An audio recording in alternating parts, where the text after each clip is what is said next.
ತಮಿಳುನಾಡಿನಲ್ಲಿ ನೂತನವಾಗಿ ಅಧಿಕಾರಕ್ಕೆ ಬಂದಿರುವ ಸಿಎಂ ಜೋಸೆಫ್ ವಿಜಯ್ ಭ್ರಷ್ಟಾಚಾರದ ವಿರುದ್ಧ ಸಮರ ಸಾರಿದ್ದಾರೆ.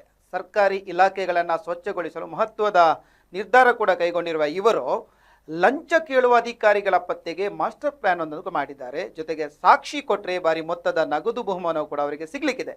ಹಾಗಾದ್ರೆ ಸಿಎಂ ವಿಜಯ್ ಅವರ ಆ ಮಾಸ್ಟರ್ ಪ್ಲಾನ್ ಯಾವುದು? ಇದರ ಬಗ್ಗೆ ಒಂದು ವರದಿ ಇಲ್ಲಿದೆ ನೋಡಿ.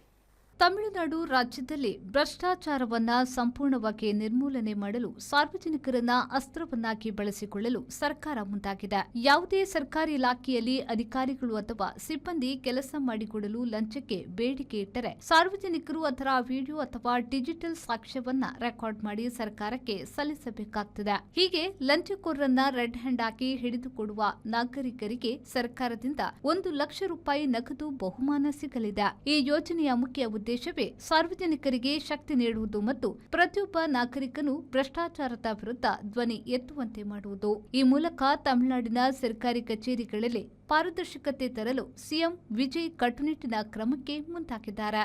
ಇಷ್ಟೇ ಅಲ್ಲ, ತಮಿಳುನಾಡು ಸರ್ಕಾರವು ರಾಜ್ಯ ನಿರುದ್ಯೋಗಿ ಯುವಕ ಯುವತಿಯರಿಗೆ ಭರ್ಜರಿ ಕೊಡುಗೆಯೊಂದನ್ನು ಪ್ರಕಟಿಸಿದೆ. ವಿವಿಧ ಸರ್ಕಾರಿ ಉದ್ಯೋಗಗಳ ಸ್ಪರ್ಧಾತ್ಮಕ ಪರೀಕ್ಷೆಗಳಿಗೆ ಸಿದ್ಧತೆ ನಡೆಸುತ್ತಿರುವ ವಿದ್ಯಾವಂತ ಯುವ ಜನರಿಗಾಗಿ ತಮಿಳುನಾಡು ಮುಖ್ಯಮಂತ್ರಿ ಕಚೇರಿ ಈಗ ಉಚಿತ ತರಬೇತಿ ಕಾರ್ಯಕ್ರಮವನ್ನು ಘೋಷಿಸಿದೆ.